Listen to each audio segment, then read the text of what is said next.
The laughter that escaped Sarah's lips echoed through the silent lawyer's office. Sharp, hollow, almost bitter. After years of struggle, heartbreak, and loneliness, her late ex-husband had left her exactly $1. $1, as if to mock the woman who had once shared his dreams, his home, and his life. She placed the crisp bill on the desk, her eyes brimming but her voice steady. "I guess that's what I was worth to him," she whispered, forcing a smile that trembled at the edges. But what Sarah didn't know was that her laughter, her calm acceptance, had already set in motion a series of events that would turn her entire world upside down. If this story already has your heart hooked, make sure to hit the like button, drop your thoughts in the comments, and subscribe to Whispers of Kindness for more emotional, soul-stirring stories like this one. The sky outside was the color of slate, heavy with rain, as Sarah walked down the steps of the lawyer's building, clutching her worn-out purse. She had come expecting nothing, really. Her ex-husband, Richard, had remarried shortly after their divorce. He was wealthy, charming, and ruthless in business. Their separation had been painful, marked by betrayals and years of court battles over custody and property. In the end, she had walked away with nothing but her dignity and her daughter, Emily. That was all she had ever really needed. Still, the $1 inheritance stung. Not for its material worth, but for what it represented: disrespect, dismissal, and the cruel satisfaction of a man who wanted her to know she meant nothing. As she trudged through the rain-soaked street toward her small apartment, memories flooded her, of candlelit dinners in their younger days, of whispered promises that dissolved into silence, of cold courtrooms and endless tears. She had rebuilt herself from those ashes, working 2 jobs to keep Emily in school, teaching her to be kind even when life wasn't. That night, she placed the $1 in her journal, a small act of defiance. "Let this remind me," she murmured, "that I can survive anything." The next morning, as she brewed her coffee, a knock came at the door. It was early, too early for visitors. When she opened it, a man in a dark suit stood on the porch holding an umbrella and a briefcase. "Mrs. Sarah Thompson?" he asked politely. "Yes?" "I'm Daniel Brooks, your late ex-husband's estate lawyer. I believe there's been a development. Would you have time to come with me?" Sarah blinked, confused. "A development? I already received the will. He left me $1. Daniel smiled faintly as though suppressing a secret. "Yes, that's what it says on paper. But there's something Mr. Thompson requested I personally deliver, something not filed officially. If you'll allow me, I'll explain on the way." They drove in silence, through winding country roads, rain drumming softly against the car windows. Sarah's heart raced. Every turn seemed to take them farther from the city, into dense woods and open fields she didn't recognize. Finally, Daniel pulled up to a large iron gate, half hidden by ivy and moss.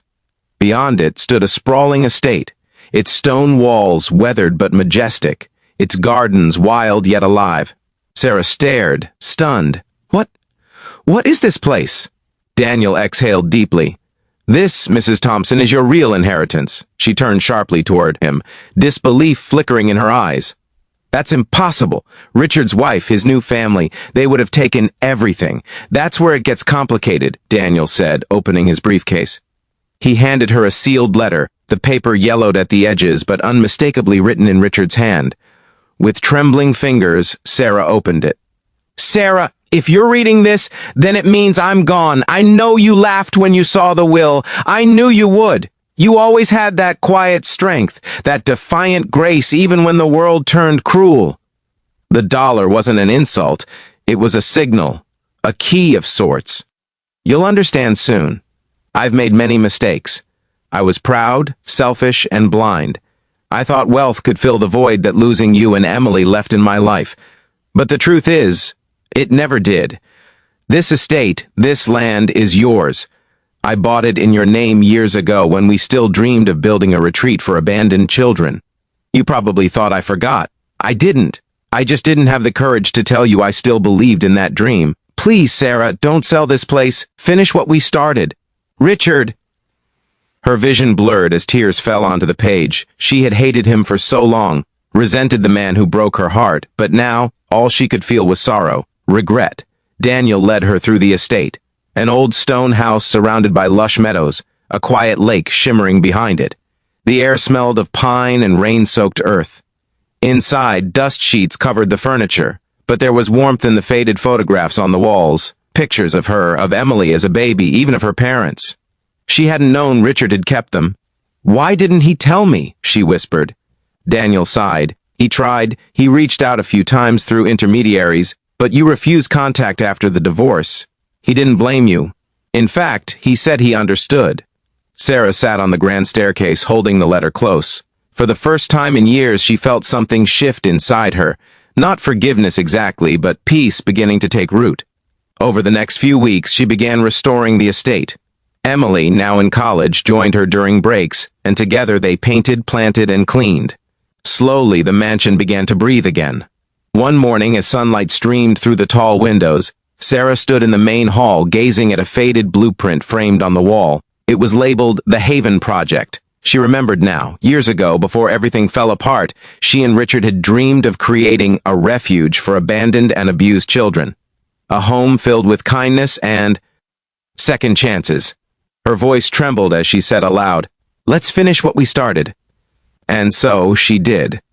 Months passed, and the Haven opened its doors. The first few children who arrived were quiet, wary, carrying pain far beyond their years. But Sarah understood that pain. She saw herself in their eyes. With patience, warmth, and the gentle guidance of volunteers, laughter began to return to those halls. Word spread quickly. Donors came forward, touched by her story. The estate blossomed into a sanctuary for dozens of children, a place where broken hearts found healing and lost souls found family. One evening, as the sun dipped below the hills, Sarah stood by the lake, the golden light glinting off the water. Daniel approached her quietly. "You've done something beautiful here, Sarah. I think Richard would be proud." She smiled faintly, tears shining in her eyes. "Maybe. But this isn't about him anymore. It's about what we all deserve. A place where kindness still matters."